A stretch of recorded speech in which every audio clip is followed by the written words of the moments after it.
আসসালামাইকুম গাইস, কেমন আছেন? আশা করি সবাই ভালো আছেন। আমি আল্লাহর অশেষ রহমতে আপনাকে দোয়া এবং ভালোবাসায় ভালো আছি। তো আজকে রান্না করব আমি রুই মাছ। এই জায়গায় রুই মাছ নিয়েছি 4 পিস, কারণ আমরা 2জন মানুষ, এর বেশি আর লাগবে না।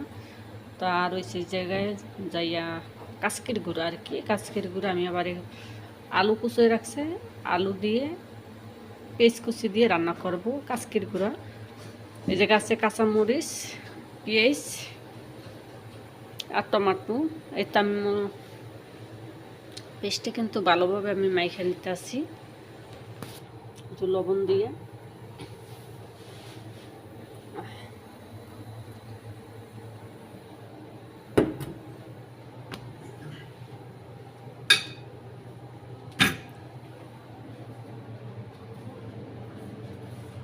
এই জায়গায় কিন্তু আমি হলুদ দিয়ে দিলাম, লবণ কিন্তু অলরেডি দিয়ে দিছি আমি, হয়তো আমি দেখাইতে পারিনি সেটা। এই জায়গায় কিন্তু একটু জিরার গুঁড়ো আছে, আর একটু জিরারও গুঁড়ো দিয়ে দিই, এটা কাঁচা জিরা। এই জায়গায় একটু কাঁচা জিরা দিয়ে দিলাম। আমার সাউন্ড নাকি অনেক আস্তে আসে, তা আমার তো ইয়া নাই, তার জন্য কিন্তু সাউন্ড খুবই কম আসে। তাই আমি কিন্তু একটু লাল মরিচের গুঁড়ো দিয়ে দিচ্ছি এই জায়গায়, দিয়ে ভালোভাবে এটা আমি একটু টমেটোটা হয়তো পরে দিব। তো এখন আমি কিন্তু মাখা জোকা করবো, শুধু মাখবো আর মাখবো। এই তো হাত দিয়ে, আমার হাতটা কিন্তু লাস্টে অনেক জ্বলাইছে। মরিচ সরষের তেল কিন্তু আমার নাই, তেল যেটুকু আসলে আমি ফালাই দিছি মানে এটা মনে হয় আটকানি নাই ঠিক মতো, তেল সব পড়ে গেছে আমার সরষের তেলটা। এখন আবার কিনে আনতে হইব, নাইলে তার খাওয়া যাবে না। তো আমার এই সরষের তেল তার হবে না, আমি একটু সোয়াবিন তেলও দিয়ে দিলাম। এই যে দেখেন ভালো করে মাখা জোখা করে নিলাম আমি, একবারে লাল করে টুকটুকে লাল করে। তাই তো অনেক দিন পর, আজকে অনেক দিন পর আমি কিন্তু এই বাহিরে কাচকি মাছ খাবো ইনশাল্লাহ, আলহামদুলিল্লাহ খাওয়াইলে। তাই যে কিন্তু আলুটি বেশি হয়ে গেছে দেখে আমি কিন্তু আলুটি সবই ঢেলে দিয়েছিলাম। রাস পেনশন কিন্তু আবার উঠে রাখছে অলরেডি, যে মাছ থেকে আলু বেশি হয়ে যাবে তার জন্য। কারণ ওই মাছটি আলুটি ফালাবো না, ওই রুই মাছের ভিতরে দিয়ে দিব। তাই আমি কিন্তু আলুটি দিয়ে ভালোভাবে খেয়ে নিলাম। এই তো মাছ কিন্তু আমার এই জায়গায় 10 টাকার মাছ, সৌদির 10 রিয়াল মাছ। বাংলাদেশের কত টাকা? বাংলাদেশের 10, বাংলাদেশের 350 টাকার মাছ, হয়তো এই জায়গার 10 রিয়াল এক নেলা মাছ। তাও কিন্তু স্বাদ নেই, খাওয়ার পরে বুঝছি দেখতে ভালো, কিন্তু অনেক দিনকে ফ্রিজে না। তাই তো আমি একটু দিয়ে দিলাম, হাতটা ধুই আর কি, একটু পানি দিয়ে দিলাম। এই তো এখন মাছটা কিন্তু আমি রেখে দেবো। এখন আমি আর রান্না করব না, রান্না করব পরে। তা আমি কিন্তু ওই মাছটা একটা বান্ডে অন্য বান্ডে রাইখা আমি আবার এইটার ভিত্তি, এই যে রুই মাছের পিসটি কিন্তু অনেক বড় বড়, এটি নাকি চট্টগ্রামের পিস। আমরা কিন্তু মাছ এত মোটা করে খাই না। আমরা এই মাছটা দিয়ে আনাইলো 2 পিস না হইলে প্রায় কাছাকাছি 2 পিসের হয়ে যেত। তাই আমি এই মাছটাও মাখিয়ে নেব একবারেই। 4 পিস মাছ লেছি, কারণ 2জন মানুষের বেশি তার লাগে না। মাছ কিন্তু তো এটা 3 কিলো মাছ, একটাই 3 কেজি মাছটা কিন্তু অনেক বড়। 3 কেজি মাছটা কিন্তু একবারে ছোট না। তো এই মাছটা কিন্তু হলুদের গুঁড়ো মরিচের গুঁড়ো দিয়ে মাইখে নিলাম। তো এই জায়গায় তার তেল নাই, তেল খুঁজতেছি আমি। তো আমি ভালোভাবে কিন্তু এটাও মেখে নিলাম, মরিচটা লাগাই নিলাম। লাগানোর পর কিন্তু আমি এটাকেও রেখে দিব। রান্না হবে অনেক পর, আধা ঘন্টা নিমের সংখ্যা মানে আধা ঘন্টা 1 ঘন্টা পর, কারণ আমরা কাজ আছে। তাই কাজের ফাঁকে আর কি মাছটা করে খাই। আরবির ঘরে কিন্তু মাছ খাওয়া যায় না, হয়তো চুরি করেই খাইতে হয়, কারণ এটা কিন্তু অনেক গন্ধ। যারা বিদেশে যে আপুরা থাকে তারা বুঝবে যে আরবিদের বাসায় মাছ কিন্তু খাওয়া যায় না। আর অনেক বাসায় আবার খাওয়া যায়, অনেক বাসায় পছন্দ করে না। টাঙ্গো বাসায় খাওয়া যায়, হয়তো চুরি করে বেশিকাল সবসময় গন্ধ পায়। তবে কেমন হলো আমার ভিডিওটি সবাই দেখে। এই তো এখন কিন্তু আমি ওই রান্না করতে চলে এসে পড়ছি। এখন কিন্তু আমি এই যে মাছটা বসাই দিলাম এই জায়গায়। এখন কিন্তু আমি তো আগে হাতে মাখিয়ে রাখছি, এখন শুধু চুলাটাও ধরাই দিছি আমি গ্যাসটা। তাই তো আমার মাছ হয়ে যাবে, হয় না মাছ লড়ে চড়ে না। এই তো আমি কিন্তু আর একটু পানি দিয়ে দিছি, কারণ নাইলে তো মাছটা সিদ্ধ হবে না, তার জন্য হালকা বেশি না, তাও দেখেন। তো আমি এখন এই মাছটা কিন্তু ঢেকে দিব। আর ওই সাইডে আবার আমি ভাত রান্না করতেছি, কারণ নাইলে আমরা খাবো কি দিয়ে, ভাত আছে অল্প, এটা হবে না, তার জন্য আবার ভাত রান্না করতেছি। তো এটা হয়ে যাইতেছে, হয়ে যাবে ইনশাল্লাহ। এটা আবার ওই সাইডে আমি অন্য চুলাতে বসিয়ে দেব, যে এইটাই বসিয়ে দিব আমি চুলাটা কিন্তু। তোমার ভাত হয়ে যাইতেছে।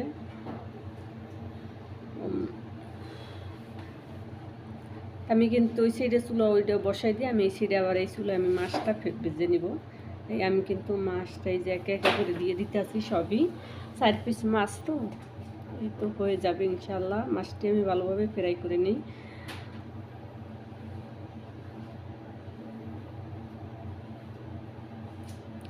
প্লিজ কেটা নাকি আমি চোখ জ্বলে রে।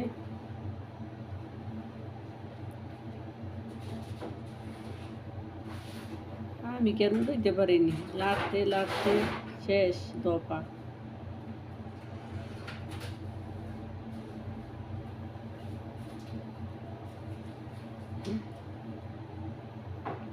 এই তো উল্টোই পাল্টাই দিলাম মাছটা, কিন্তু এক সাইড হয়ে গেছে, আর এক সাইডে তো তাও উল্টোই পাল্টাই একটু দিলাম। এই তো কিন্তু মাছটা কিন্তু আমার ফ্রাই করে হয়ে গেছে। এই জায়গায় আমি দেখেন কাঁচা পেঁয়াজ আর কাঁচামরিচ কিন্তু দিয়ে দিলাম অলরেডি, দিয়ে তেলটার ভিত্তি আমি কষিয়ে নেব কিন্তু।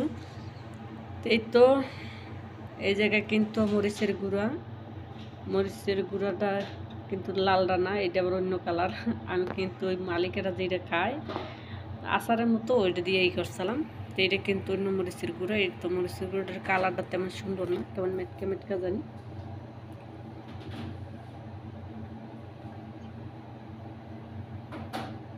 তা আমি একে একে আর কি সব মশলাই দিয়ে দিব এই জায়গায়। আর মনে ছিল না আদা দেওয়া, আদা কিন্তু এই জায়গায় পেস্ট করা আছে তো মাছটায় কাজেরিতে। আর আদা দেওয়ার কথা স্মরণ নাই, আদা রসুন কিছুই দেওয়া হয় নাই। তারপরও কিন্তু মাছটা মাশাআল্লাহ অনেক মজা হয়েছে। হয়তো আদা রসুন দেওয়া হয় না দিকেই, এই জায়গায় কিন্তু একটু শুধু দেওয়া হয়েছে জিরের গুঁড়া, হলুদ, মরিচ। এছাড়া খাওয়ার সময় দেখি ঝোলটা পাতলা, তার জন্য বলছে যে আদা রসুন কিছুই দেওয়া নাই। পরে ঠিকই আদা রসুন কিছুই দেয়নি, যেমন তেমনই সামনে আছে, এই সাইডে কিন্তু আদা রসুন আছে, অথচ মনে ছিল না কি করার। তো লবণ দিয়ে দিছি, কিন্তু বুঝোই যে না প্রতিদিন আদা রসুন দিয়ে রানলে যেই স্বাদ হয় তার থেকে ভালো স্বাদ হয়েছে মাছটা কিন্তু মাশাআল্লাহ। তারপরে তাই যাই হোক, তো যে খাই রান্না করে এইটাই শুকুর, আলহামদুলিল্লাহ। আল্লাহ খাওয়ায়। অনেক বাসায় তো রান্না করাও যায় না, রাঁধতে যায় না, বা আরবিদের খানাই খাইতে হয়। তা আমরা তো ইনশাআল্লাহ আমরা নিজেরাই রান্না করে খাইতে পারি, বা আরবিদের খানা খাইতে হইব এমন কোনো কিছু না, বাংলাদেশের খানাই খাইতে পারি। তো এইটা নিয়ে আর কি শুকরিয়া আল্লাহর দরবারে, আল্লাহর রহমতে ভালোই আছি। তো আমি আবার এই জায়গায় একটু পানি দিয়ে দিলাম হালকাভাবে, বেশি একটা না, হালকাই পানি, সরি।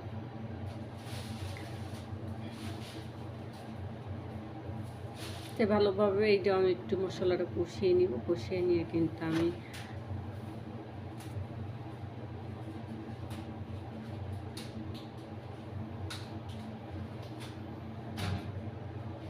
হয়তো কেউ বলতে পারেনি, তখন আটটা দেখলাম সাদা, এখন দেখি আটটা কালো। এখন আবার আরেকজনের ঘোরাঘুরি করতে আছে, আমি ছিলাম না, তো এই জন্য সাদা আটটা গেছে গা, কালো আটটাই পড়ছে সামনে। বুঝছেন, আমরা কিন্তু এই জায়গায় দুইজনই বাগদপ করি, বাগাবাগি করতেছি। একজন গেলে একজন, আরেকজন গেলে আরেকজন। এই তো মাছটি কিন্তু দেওয়া হয়ে যাইতেছে।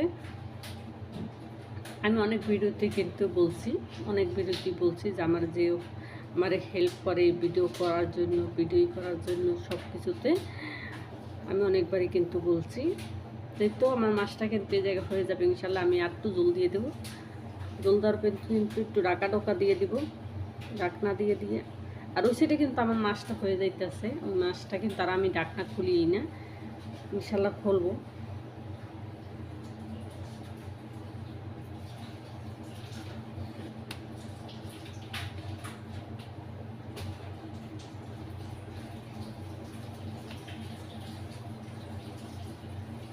এটা কিন্তু এই যে ঢাকা দিয়ে দিলাম।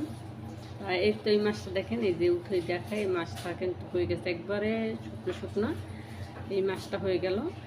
আর এই মাছটাও ইনশাল্লাহ এই মাছটাও বেশ একটি ঝোল থাকে না, হালকা। এই যে এটাও কিন্তু হয়ে যাইতেছে, মাছটা আর একটু সামান্যই করতে হবে, তারপর কিন্তু এটাও হয়ে গেছে। তো আমাদের খানা পিনা, গরিবের খানা কেমন লাগে সবাই দেখতে অবশ্যই কমেন্ট করে জানাবেন। সবাই প্লিজ ভিডিওটি একটু দেখবেন, শেয়ার করবেন, আর অবশ্যই কমেন্ট করে জানাবেন। তো সবাই ভালো থাকবেন। আল্লাহ হাফেজ, আসসালামু আলাইকুম সবাইকে।